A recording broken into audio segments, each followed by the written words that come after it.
समुद्र की राजकुमारी पहली बार इंसानों की दुनिया में आई थी। तभी उसे किनारे पर एक बेहोश आदमी मिला। उसे बचाने के लिए उसने तुरंत उसे सांस देकर होश में लाने की कोशिश की, लेकिन उसी दौरान गलती से उसका समुद्री पवित्र रत्न उस आदमी के शरीर में चला गया। घबराकर लड़की उसके सीने पर हाथ मारकर रत्न निकालने लगी, लेकिन वो बाहर ही नहीं आया। तभी अचानक आदमी की आंख खुल गई। लड़की डर गई और उसने सीधे उसे एक मुक्का मारकर फिर से बेहोश कर दिया। फिर भागकर समुद्र में लौट गई। जब समुद्र की रानी को पता चला कि पवित्र रत्न खो गया है, तो वो गुस्से से आग बबूला हो गई। उसने तुरंत राजकुमारी को समुद्र से निकाल दिया। अब लड़की के पास इंसानों की दुनिया में रहने के अलावा कोई रास्ता नहीं था। लेकिन जैसे ही वो शहर पहुंची, गलती से पुरुषों के वॉशरूम में घुस गई। सिक्योरिटी उसके पीछे दौड़ने लगी। डरकर लड़की मदद के लिए चिल्लाई। तभी उस आदमी के शरीर में मौजूद पवित्र रत्न चमक उठा और अगले ही पल वो आदमी अचानक उसके सामने पहुंच गया। घबराई हुई लड़की सीधा उसकी बाहों में जा गिरी। आदमी ने उसे पकड़कर पूछा, तुम आखिर हो कौन? लेकिन लड़की का ध्यान सिर्फ अपने रत्न पर था। वो उसके शरीर में उसे ढूंढने लगी और आखिरकार उसके दिल के पास उसकी चमक दिखाई दी। उसने निकालने की कोशिश की, लेकिन फिर भी नाकाम रही। मौका मिलते ही आदमी ने सिक्योरिटी बुला ली और लड़की को बाहर निकलवा दिया। अब लड़की के पास न घर था,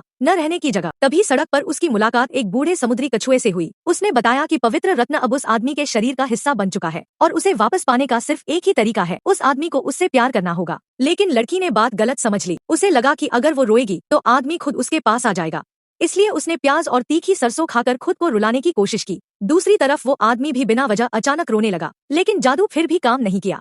थककर लड़की सड़क पर ही सो गई। तभी अचानक उसके सामने काली टोपी पहने एक आदमी आकर खड़ा हो गया। उसे देखते ही लड़की डर के मारे जोर से चीख पड़ी।